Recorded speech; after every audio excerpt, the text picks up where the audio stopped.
Hey crew, it's Pitt, and I'm back with some more in the search for truth. Today we're going to take a somewhat pause between our Agenda 47 breakdown, where we're talking about what Donald Trump's actual plans are. Link is provided in the corner above. And we're going to actually watch the RNC speech. I do reactions. This is kind of what I do. So if you're not comfortable with people stopping in the middle of something and talking about it, this is not going to be the place for you. But if you do like to have ideas discussed and to see what's going on, stick around. I will try to skip through a good bit of the applause and things like that, but it's hard to do because then I would have to back up and stuff like that. So let's dig in and see what's up with President Trump's RNC acceptance speech. Let's go. I haven't watched this yet. So.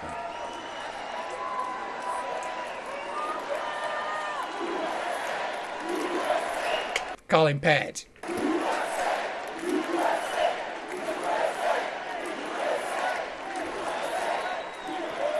Thank you very much. Thank you very, very much. Wow. And thank you, Dana. Thank you, Kid Rock, sometimes referred to as Bob. Bob. And thank you, Lee, right from the beginning. Thank you very much. What a talent. What a beautiful, beautiful song. Thank you. Friends, delegates, and fellow citizens, I stand before you this evening with a message of Friends, Romans, countrymen, I stand before you. Come on, son. Citizens, I stand. Friends, delegates, and fellow citizens, I stand before you this evening with a message of confidence, strength, and hope. 4 months from now, we will have an incredible victory, and we will begin the 4 greatest years in the history of our country. 12. I say 12. I say it's going to be 12 because we're going to get this 4, we're going to get 8 more, and then people will finally be stupid enough to start voting Democratic again.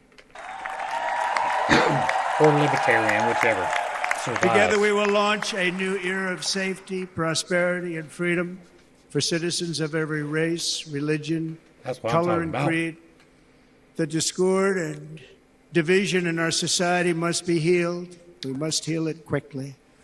As Americans, we are bound together by a single fate and a shared destiny. We rise together or we fall apart. I am running to be president for all of America, not half of America, because there is no victory in winning. How is it that the Republican Party is applauding that? Because we don't want the division over here. That's just the lie that is being sold to the public. Not half of America, because there is no victory in winning for half of America. Was that Peter Griffin? Because there is no victory in... Like, I don't even watch Family Guy, so y'all got to let me know. Is that Peter Griffin? Winning for half of America. So tonight, with faith and devotion, I proudly accept your nomination for President of the United States. That's my president. Thank you.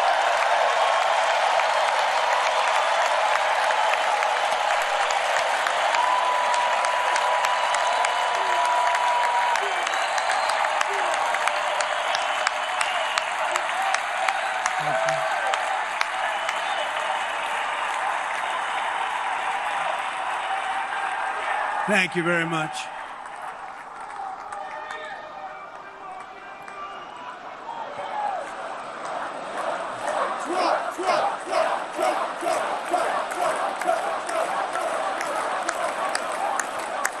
Thank you very much. And we will do it right. We're going to do it right. That's what I'm talking about. Be better than your Let me enemy. begin this evening by expressing my gratitude to the American people for your outpouring of love and support following the assassination attempt at my rally on Saturday. I'm going to go ahead and put it out there just so there is no confusion whatsoever. I am a man who firmly believes in God. I am a man who firmly believes that there is an order to things and a reason for everything. And I don't believe that anything other than the hand of God turned that man's head. And you can call me crazy if you want. I have playlists devoted to being crazy.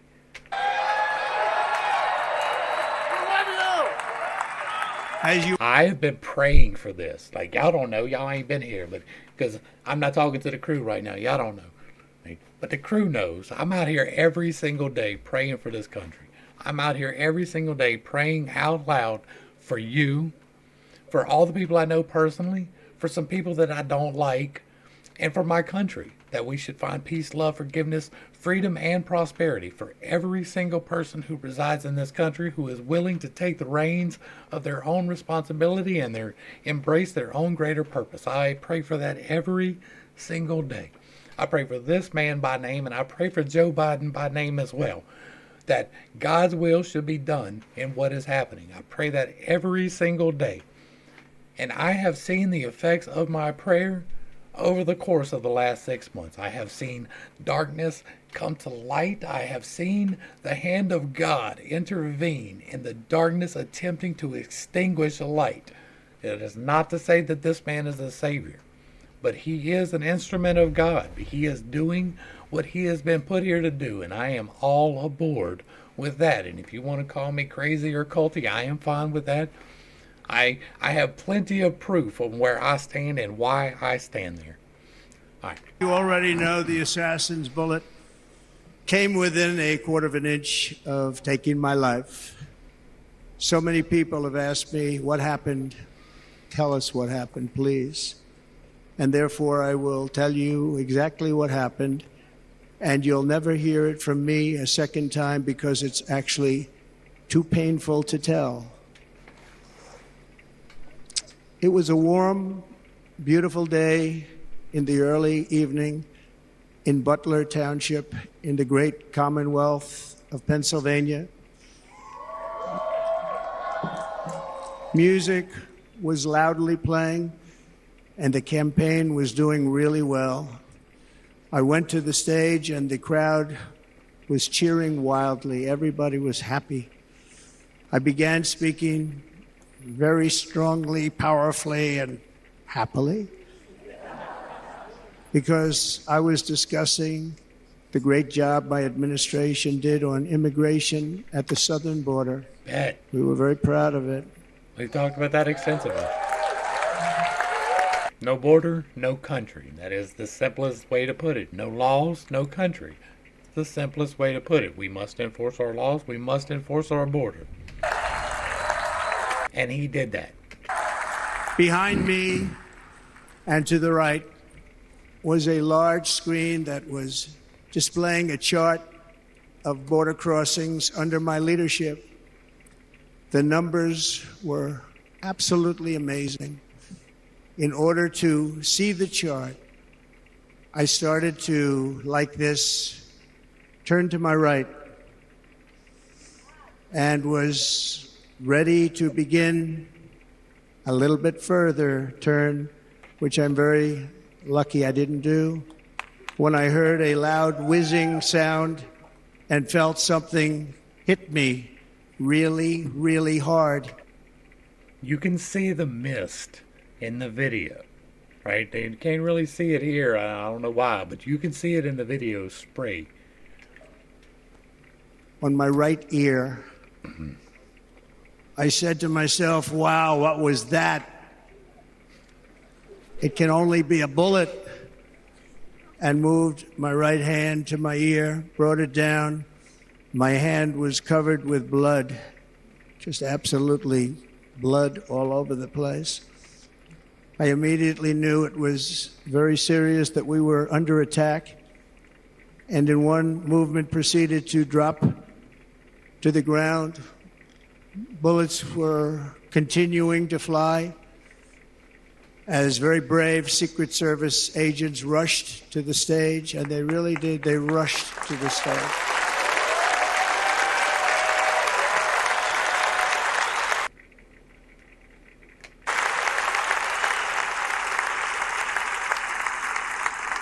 These are great people at great risk, I will tell you, and pounced Some of on top of me I'll give you to some of them. so that I would be protected.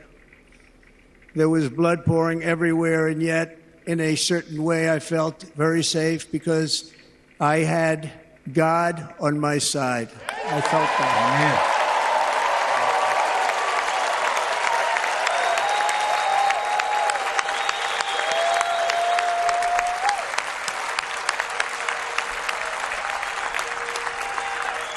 The amazing thing is that prior to the shot, if I had not moved my head at that very last instant, the assassin's bullet would have perfectly hit its mark, and I would not be here tonight. We would not be together. The most incredible aspect of what took place on that terrible evening in the fading sun was actually seen later. In almost all cases, as you probably know, and when... I just got to say, the framing and the marketing on this is going well. I'm fully on board with it, right? Like, enhance this, take it to the max. Like, there's a clear delineation between the lines, right? Like, between the sides, like, clear. Almost all cases, as you probably know. And I'm going to go ahead and say this one too, and this one probably going to piss somebody off. But if you believe that this man set himself up for this, then you have zero knowledge of ballistics whatsoever. There is not a single person alive on the planet that I would entrust to shoot 158 yards with a either 223 or a 5.56 and hit just my ear as I turn my head. There's nobody on the planet that I am trusting with that shot ever. Like, there are people that I will let shoot shit off the top of my head, but they are not making that shot. You can bet your ass on that one. So if you think that he set this up so that people could, no, you're dumb. That's just ridiculously bold on the face, dumb. And when even a single bullet is fired, just a single bullet, and we had many bullets that were being fired, crowds run for the exits or stampede, but not in this case. It's very unusual. It's weird when you get a whole bunch of people that are raised around those things. They know not to act stupid, right? You're more likely to get hit panicking and moving.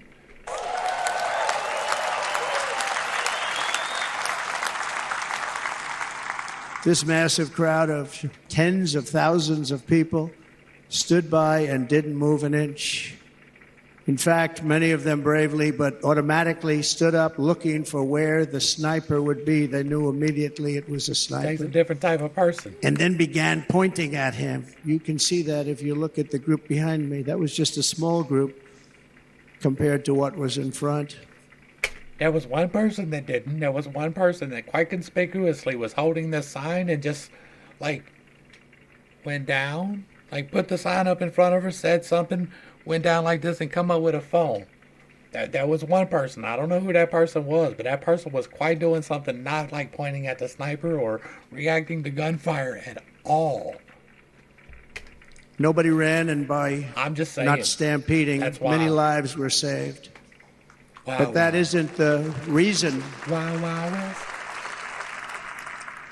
that they didn't move. The reason is that they knew I was in very serious trouble. They saw it. They saw me go down.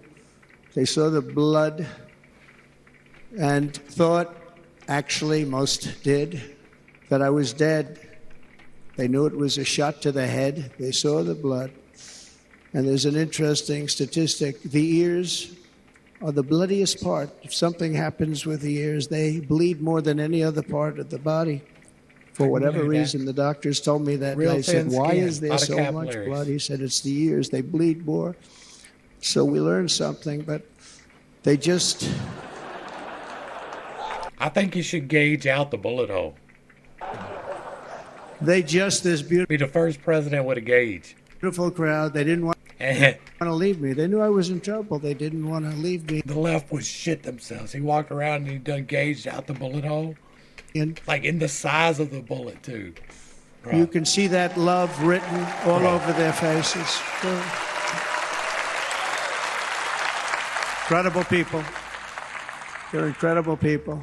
Bullets were flying over us, yet I felt serene. But now the Secret Service agents were putting themselves in peril. They were in very dangerous territory. Bullets were flying right over them, missing them by a very small amount of inches. And then it all stopped. Our Secret Service sniper, from a much greater distance and with only one bullet used, took the assassin's life, took him out. We will not talk about timing because that would be dealing in conspiracies, and I do not deal in conspiracies. We will not talk about anything about being under the scope for several minutes. We will not talk about anything about pulling a ladder up or anything because that would be dealing with conspiracies, and we are not doing that. There are, however, some questions that must needs be answered. I'm not supposed to be here tonight. Not supposed to be here. Welcome to my timeline, President Trump. I'm glad you're aboard. That helps me, right? That incident was initially frightful because I have had that whole vision with it, but that was a very, very good sign for me overall. You probably don't know what I'm talking about, but some of the crew do. That is a very good sign for me. I think that was very good. I hate, and I want there to be absolutely no misconception whatsoever that there was any loss of life. But I'm going to say something here. Let me think about how I'm going to phrase this. In the past week and a half to 2 weeks, there have been an awful lot of very high profile endings, not violently. I'm just saying that there are prices to be paid. And lives are very valuable currencies. And in order to enact things, historically speaking, if you look coincidentally, shortly before, there tends to be a similar situation than what has happened in the last couple of weeks. I am not saying that there are or is a nefarious group who may or may not partake in human endings for nefarious means. I don't know that. I've never been involved with any of those people. I just know that it is a possibility in conspiracy land.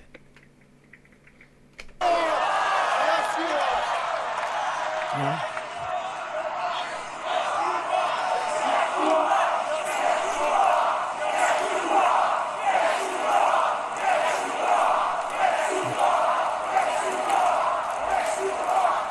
What are they saying? Thank you. I couldn't make that out. But I'm not. Okay. And I'll tell you. Let me go back. Tonight, not supposed to be here. Oh. Okay. Welcome to my timeline, Mr. Trump. Y'all know, the crew knows I'm in charge of this timeline, so. But I'm not. And I'll tell you, I stand through God. Never get it twisted. Before you in this arena only by the grace of Almighty God. Never get it twisted. Continue. In watching the reports over the last few days, many people say it was a providential moment. Probably was. When I rose, surrounded by Secret Service, the crowd was confused because they thought I was dead, and there was great, great sorrow. I could see that on their faces as I looked out. They didn't know I was looking out. They thought it was over. But I could see it, and I wanted to do something to let them know I was okay. I raised my right arm, looked at the thousands and thousands of people that were breathlessly waiting, and started shouting, "Fight, fight, fight." Fight. Not violently, of course. Thank you. Are y'all aware of the power of chanting? Once my clenched fist went up, and it was high into the air. You've all seen that. The crowd realized I was okay and roared with pride for our country like no crowd I have ever heard before. Never heard anything like it. For the rest of my life, I will be grateful for the love shown by that giant audience of patriots that stood bravely on that fateful evening in Pennsylvania. Tragically, the shooter claimed the life of one of our fellow Americans, Corey, comparator, unbelievable person, everybody tells me. Unbelievable. And seriously wounded. Two other great warriors, spoke to them today, David Dutch and James Copenhaver. Two great people. I also spoke to all three families of these tremendous people. Our love and prayers are with them and always will be. We're never going to forget them. They came for a great rally.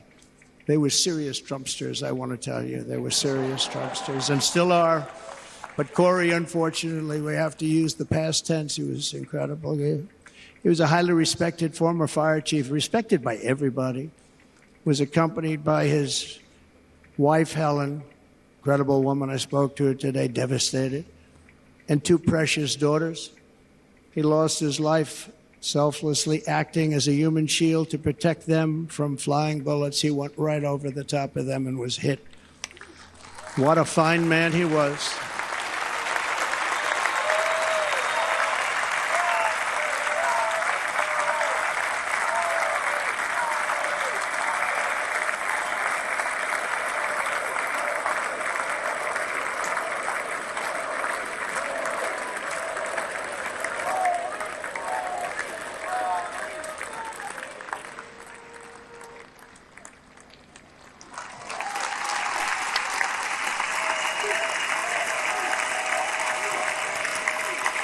Bravo, Zulu.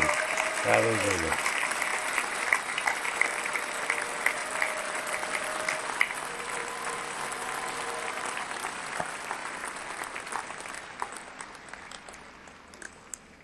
I want to thank the fire department and the family for sending his helmet, his outfit, and it was just something, and they're going to do something very special when they get it. But we did something which cannot match what happened, not even close.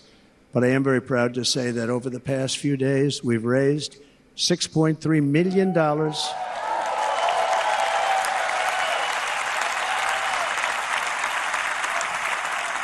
for the families of David, James, and Corey, including from a friend of mine just called up. He sent me a check right here. I just got it. $1 million from Dan Newland. Thank you, Dan. Who is Dan Newland? Y'all remind me to look that up later. And again, when speaking to the family, I told them, I said, well, that name's familiar. I'm going to be sending you a lot of money, but it can't compensate. They all said the same thing. You're right, sir. We appreciate so much what you're doing, but nothing can take the place in the case of Corey. And the other two, by the way, they were very, very seriously injured, but now they're doing very well. They're going to be okay. They're going to be doing very well.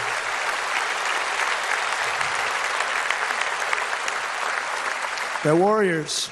So now I ask that we observe a moment of silence in honor of our friend Corey.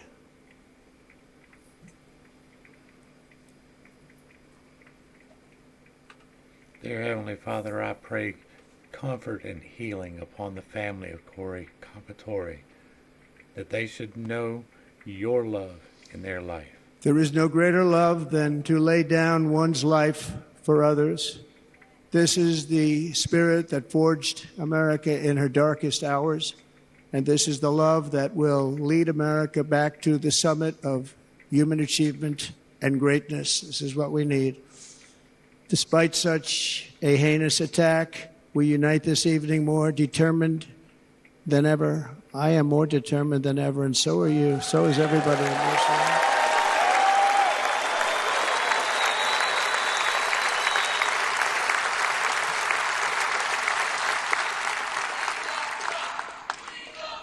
Thank you.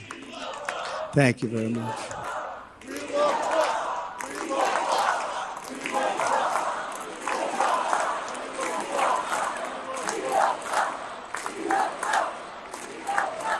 I didn't take off quite like they hoped it would. Our resolve is unbroken. It's not that people don't feel that. It just feels weird chanting that.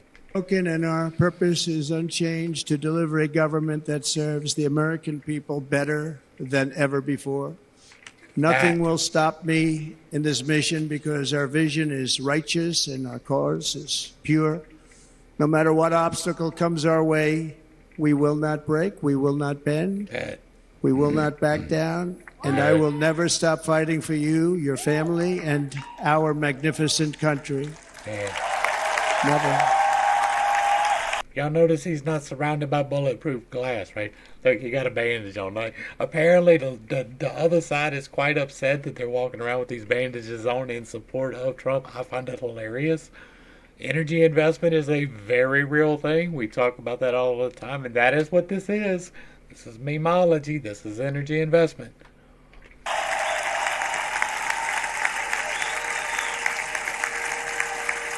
And everything I have to give with all of the energy and fight in my heart and soul, I pledge to our nation tonight. Thank you very much. I pledge that to our nation.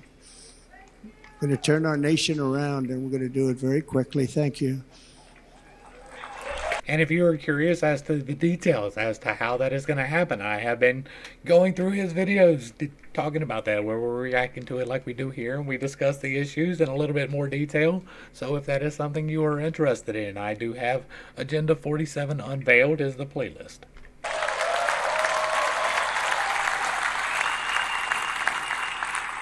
This election should be about the issues facing our country and how to make America successful, safe, free. Like, I like those a lot better because he's not attacking the other side at all.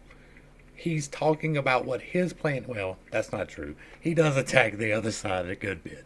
But it's more about the talking about the actual issues and what he is planning to do. There's a lot of talking about what he has done, but there is talking about what he is going to do, and I like seeing that. Free and great again.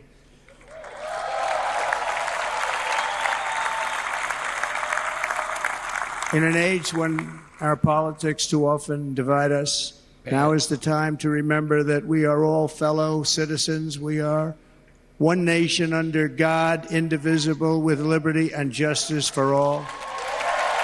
People tend to forget that 10 years ago, this man was a Democrat.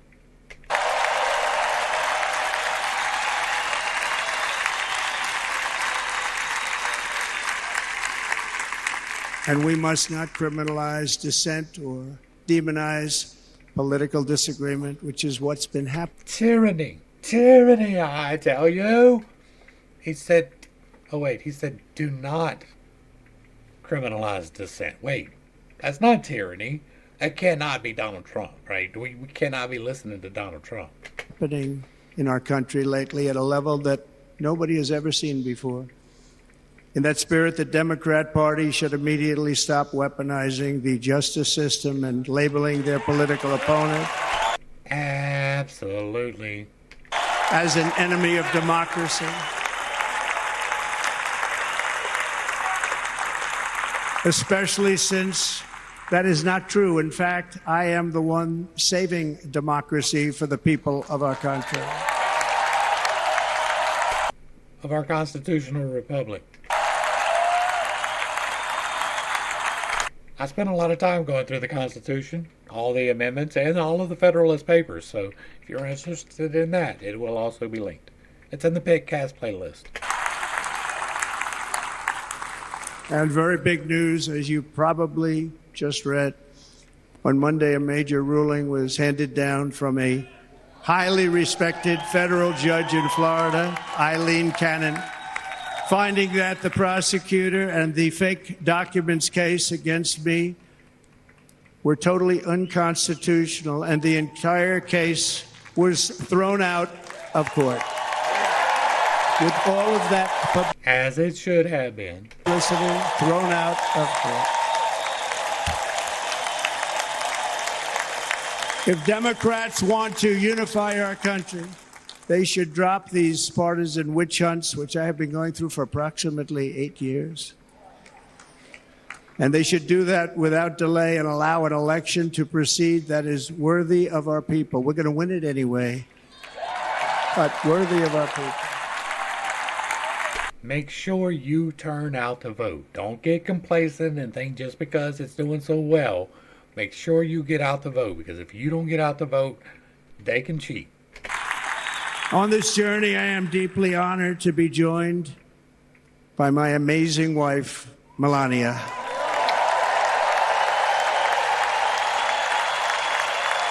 Sit out to the next First Lady.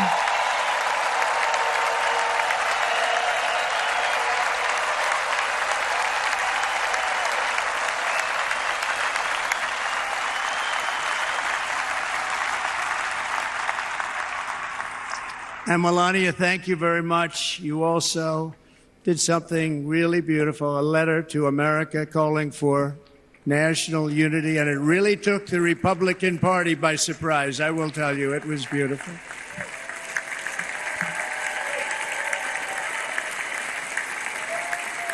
It was. I didn't know a reaction. In fact, some very serious people said that we should take that letter and put it as part of the Republican platform. That would be an honor, wouldn't it? Right, Mr. Congressman? But it captivated so many, so I also want to thank my entire family for being here. Don, Kimberly, Ivanka and Jared, Eric and Lara, Tiffany and Michael, Barron. We love our Barron.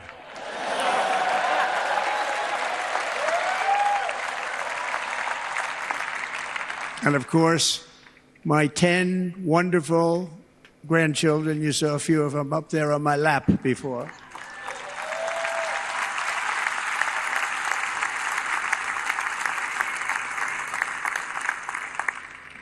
And how good was Dana? Was Dana good? I mean, was he good? I haven't watched that. If y'all would like to see a reaction to that, let me know down below. He was on probably the only vacation he's had in about, maybe ever, because he works, but about 10 years with his wife, very far away. I won't tell you where, but very, very far away, beautiful place. And my people called, and he said, I won't be able to do it. This is many, many years. I promised my wife I can't do it. And they came in, they said, Dana won't be able to do it, because he was my first, second, and third choice. I said, well, that's too bad, but I understand he's away, and it's good. It's good for him. And that was it. About 30 minutes later, she came back in, sir, Dana just called. He's going to do it. And his wife, she said, you can't turn him down. You just can't do it. You have to go. That's a good wife. They can go back. It ain't like they can't go back to vacation, right? Like, Dana has enough people who work for him to handle the day-to-day stuff for an extra day if he decides, you know what, I want to stay on this private island or wherever it is that he is for another day. I'm sure it can be arranged. So he got on a plane. He got here a little while ago. Now he's going to get on the plane. And now he'll get discounts at Mar-a-Lago. So he got on a plane. He got here a little while ago. Now he's going to get on the plane in a little while, and he's going to go back home to his wife. But they're great, and I just want to thank her and him and their whole family, because that's not easy. And Kid Rock, same thing. Called, he said, I want to be a part of it. I want to be a part, because, Kid does his great song, Big, Big Monster song. I had no idea. He became a friend of mine over the last 10 years. And he's amazing. Everyone loves him. I didn't even know how big he was. He has rallies 40,000 people he gets every time he goes out. I think he's making so much money he doesn't know what the hell to do with it. You want to know? That's a nice problem to have. And then we have my other friend that I've known him so long, and we took that song, and it was a big success, but we made that. I saw a chart of great songs to America. That was #1 on the chart recently, #1. So that's Lee Greenwood, a very special, beautiful person. He's a beautiful man. But they all wanted to be here. They called. And how about the Hulkster? How good was he? Is he up? Where is he? Boy, oh boy.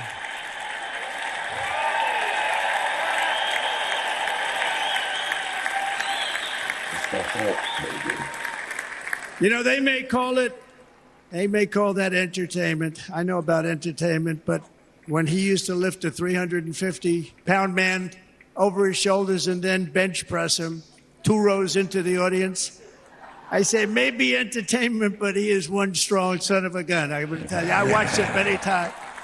There aren't a lot of entertainers that can do that, right? That's a blast back to my childhood right there. Like, I remember watching the Hulk Hogan cartoons. Right? You were fantastic. Thank you very much.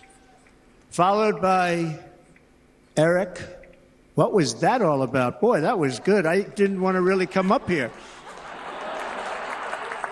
But he was so great, and he's such a good young Like, I didn't watch any of it because I wanted to do this. So. man. He went through a lot of trouble, and Don last night was incredible. They went through so much trouble. They got subpoenaed more than any people probably in the history of the United States. Every week they get another subpoena from the Democrats, insane. Crazy Nancy Pelosi, Absolutely. The whole thing, just boom, boom, boom. They've got to stop that because they're destroying our country. We have to work on making America great again, not on beating people. And we won. We beat them and all. We beat them on the impeachments. We beat them on indictments. Tyrant! Not the tyrant. Or not. Again. Beating people. And we won. We beat them and all. We beat them on the impeachments. We beat them on indictments. We beat them. Baby. But the time that you have to spend... if they would devote that genius to helping our country, we'd have a much stronger and better country. Bet. If they put any effort into solutions instead of maintaining problems, we would be so much better off.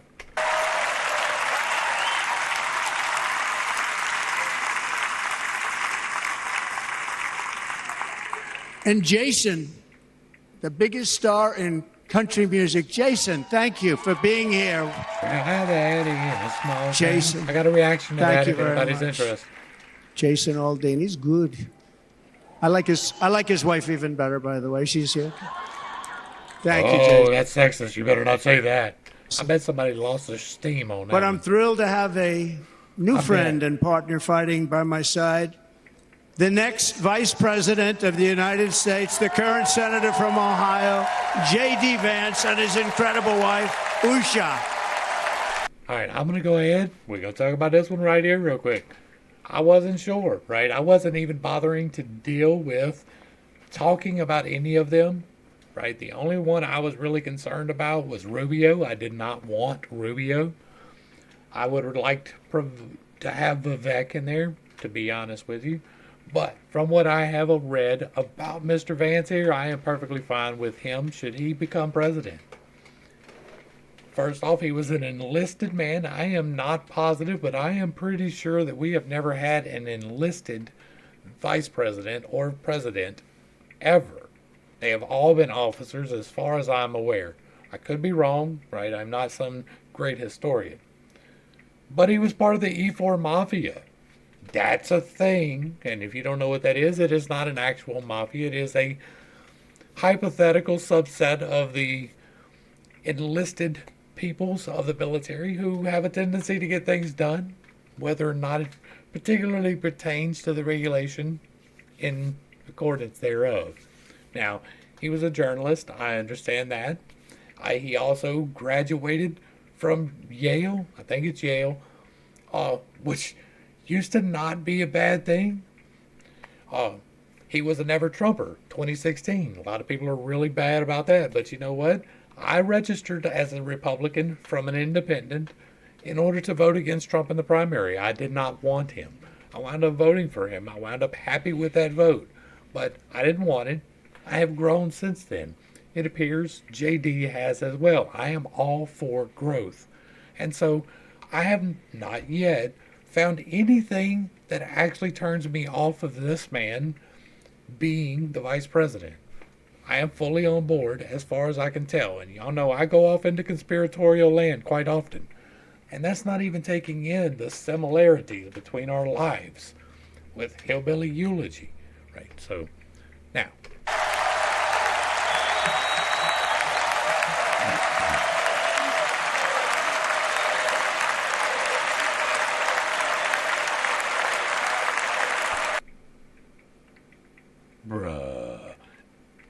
Bruh, is that the media?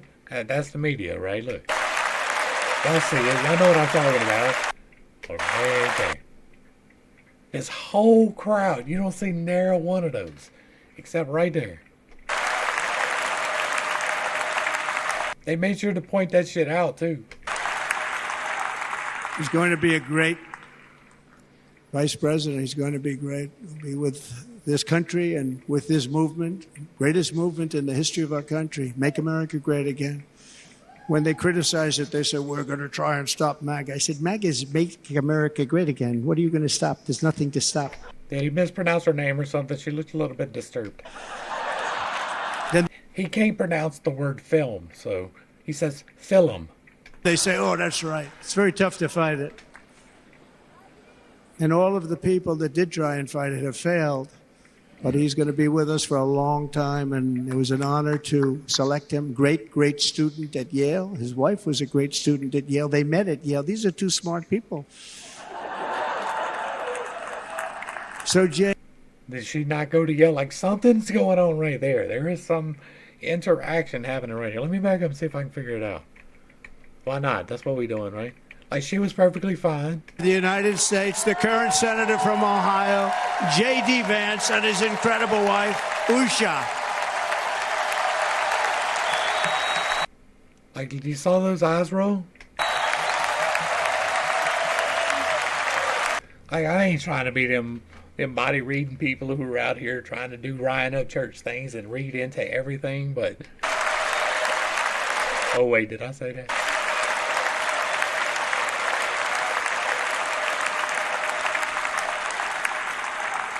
He's going to be a great vice president. He's going to be great. He'll be with this country and with this movement, greatest movement in the history of our country, Make America Great Again. When they criticized it, they said, we're going to try and stop MAGA. I said, MAGA is Make America Great Again. What are you going to stop? There's nothing to stop. Maybe it's just social anxiety. Maybe she's just anxious at being in front of all those people because you're on camera, and that can definitely do it. So maybe I'm just reading too much into it. Then they say, oh, that's right. It's very tough to fight it. And all of the people that did try and fight it have failed. But he's going to be with us for a long time. And I'm going to have to get a J.D. Vance typology video going. It was an honor to select him. Great student at Yale. His wife was a great student at Yale. They met at Yale. These are two smart people. So, J.D., you're going to be doing this for a long time. Like, it just feels like that particular, like, look at that interaction. He's laughing at her like, come on. Like, that's a reconciliation type laugh. And then she's all like, so she knows something. J.D., you're going to be doing this for a long time. Enjoy the ride. Maybe she doesn't want him to be on board.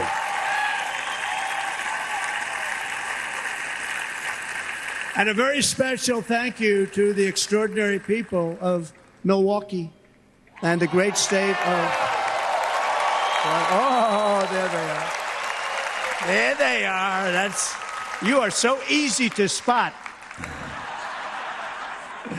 Jesus. And Green Bay's going to have a good team this year, right? They're going to have a good team. They're going to have I don't know. I ain't paying attention to the NFL. Most of the audience doesn't like it, but it's true. You're going to have a very good team this year. And by the way, Wisconsin, we are spending over $250 million here, creating jobs and other economic development all over the place. So I hope you will remember this in November and give us your vote. I am trying to buy your vote. I'll be honest about that. Rock on, baby. $250 million for that convention. And I promise we will make Wisconsin great again. We're going to make it. Thank you, Mr. Governor. Thank you very much. I'm ashamed of that, but it was great. I'm such a dork. Thank you. I'm here tonight to lay out a vision for the whole nation. To every citizen, whether you're a young or old man or woman, Democrat, Republican, or independent, black or white, Asian or Hispanic, I extend to you a hand of loyalty and of friendship. Together we will lead America to new heights of greatness like the world has never seen before. We were right there in the first term. We got hit with COVID. We did a great job. Nobody knew what it was, but nobody's ever seen an economy pre-COVID. And then we handed over a stock market that was substantially higher than just prior to COVID. Coming in, did a great job. Never got credit for that. We got credit for the war and defeating ISIS and so many things. The great economy, the biggest tax cuts ever, the biggest regulation cuts ever. The creation of Space Force, the rebuilding of our military. We did so much. Yeah. We did so much. Right to try. Right to try is a big deal. We got the right to deny is a big deal, too. Right to try. They were trying to get that for 52 years. Somebody's terminally ill, and hopefully there's nobody in this audience, but it does happen a lot. They're terminally ill, and they can't use our new space-age drugs and other things that we are way ahead. We have the greatest doctors in the world, the greatest laboratories in the world, and you can't do it. They've been trying to get that approved for 52 years. Wasn't that easy? The insurance companies didn't want to do it. They didn't want the risk. The labs didn't want to do it because if it didn't work, people are pretty far down the line toward death. They didn't want to do it. The doctors didn't want to have it on their records, so I got everybody into an office. 52 years they tried. Sounds simple, but it's not. And I got them to agree that somebody that needs it will, instead of going to Asia or Europe or someplace, or if you have no money, going home and dying, just die. We got them to sign an agreement, agree to it, where they're not going to sue anybody. They're going to get all of this stuff. They're going to get it really fast. And what's happened is we're saving thousands and thousands of lives. It's incredible. Right to try. It's a great feeling. I think you should be Under able our to try leadership, the United States will be respected again. No nation will question our power. No enemy will doubt our might. Our borders will be totally secure. Our economy will soar. We will return law and order to our streets, patriotism to our schools, and importantly, we will restore peace, stability, and harmony all throughout the world. But to achieve this future, we must first rescue our nation from failed and even incompetent leadership. We have totally incompetent leadership. This will be the most important election in the history of our country. Under the current administration, we are indeed a nation in decline. Agreed. We have an inflation crisis that is making life unaffordable, ravaging the incomes of working and low-income families, and crushing, just simply crushing our people like never before. They've never seen anything like it. We also have an illegal immigration crisis, and it's taking place right now as we sit here in this beautiful arena. It's a massive invasion at our southern border that has spread misery, crime, poverty, disease, and destruction to communities all across our land. Nobody's ever seen anything like it. Then there's an international crisis, the likes of which the world has seldom been part of. Nobody can believe what's happening. War is now raging in Europe and the Middle East. A growing specter of conflict hangs over Taiwan, Korea, the Philippines, and all of Asia. And our planet is teetering on the edge of World War III. And this will be a war like no other war because of weaponry. The weapons are no longer army tanks going back and forth shooting at each other. These weapons are obliteration. It's time for a change. This administration can't come close to solving the problems. We're dealing with very tough. That's why he's being rumored to drop out over the next couple of days. Very fierce people. They're fierce people. And we don't have fierce people. We have people that are a lot less than fierce, except when it comes to cheating on elections and a couple of other things. Then they're fierce. Then they're fierce. Tell him, Don. Tell him. So tonight, I make this pledge to the great people of America. I will end the devastating inflation crisis immediately, bring down interest rates, and lower the cost of energy. We will drill, baby, drill. Okay, we will leave the US for now, but a significant day for Donald Trump delivering his first speech since he survived that assassination attempt. In that address, he gave a very personal account of what happened that day. That didn't he said seem to be the bullet came end. within a quarter. Oh, well, it's an hour and a half long. I guess I didn't get all of it. Anyway, we'll go ahead and wrap this one up. I will see about maybe checking out the rest of it, but I think we hit all of the parts that we really needed to anyway. We are talking in detail about all of the points of Agenda 47. I have a whole playlist devoted to them. It is part of a greater playlist in the Pitcast playlist so that we are investing our energy into America. I am very much on board with energetic investment. I believe that which you concentrate on becomes your reality, and I am concentrating on us having the best 12 years of my life. We got pretty close back before this current administration took the reins,